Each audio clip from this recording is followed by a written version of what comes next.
अगर आप भी चाहते हैं कि आरसीएम म्यूजिक के वीडियो सबसे पहले आप तक पहुंचे, तो लाल बटन को दबा के चैनल को सब्सक्राइब जरूर करें और साथ में बेल आइकन को दबाना ना भूलें।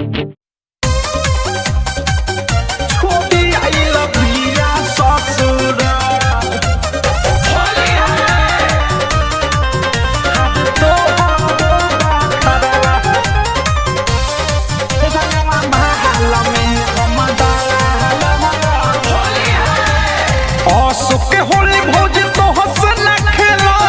रहन बना तो हरा घोड़े के होली भौज तो हंस न खेलो रहन बना तो हरा घोड़े गल हद तो हदो बा खड़ावा रंगवा महल में हम डालो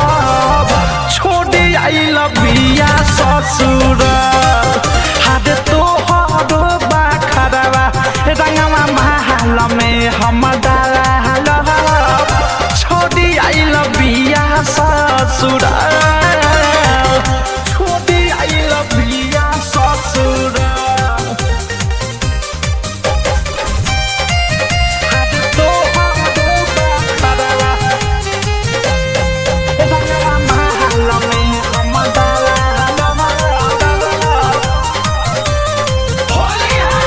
बड़ी दिन के बाद हमके कहले बिया याद हमके मिलल बाटे हमारा ई मौका हो दिल बात लागल भइल बानी पागल देहब हम कादा के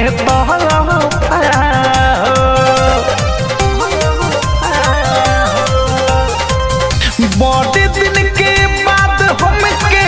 कहले बिया याद हमके मिलल बाटे हमारा ई मौका हो दिल बात लागल भइल बानी पागल देहब हम कादा के हाडे ओकरे भखौती मुड़े बावे पिचकारी कहदे में दाल हाथे तो हदो बा खड़ावा रंगवा महल में हम डालो छोड़ी आइल बिया ससुराल हाथे तो हदो बा खड़ावा रंगवा महल में हम डालो छोड़ी आइल बिया ससुराल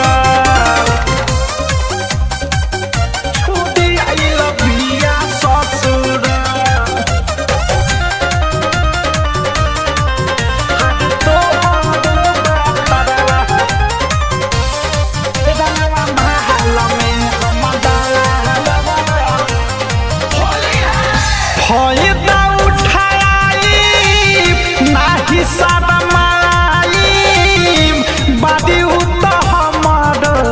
जहान हो उहो खुश होई है रंग डालवाई है हमरा बिना होई है परेशान हो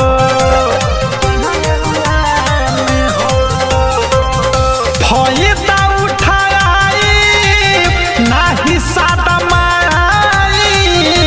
बादी उत हमर जहान हो उहो खुश होई है रंग डालवाई है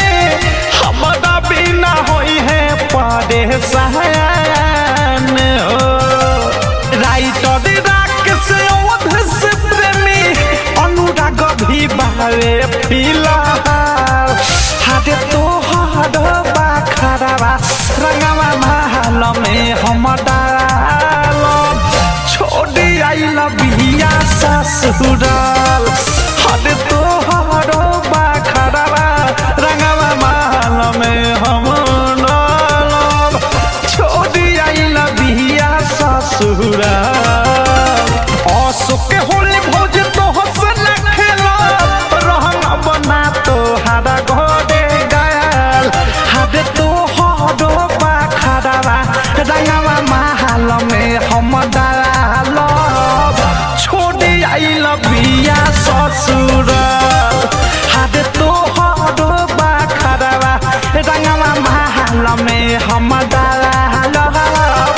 छोड़ी आइल बिया ससुर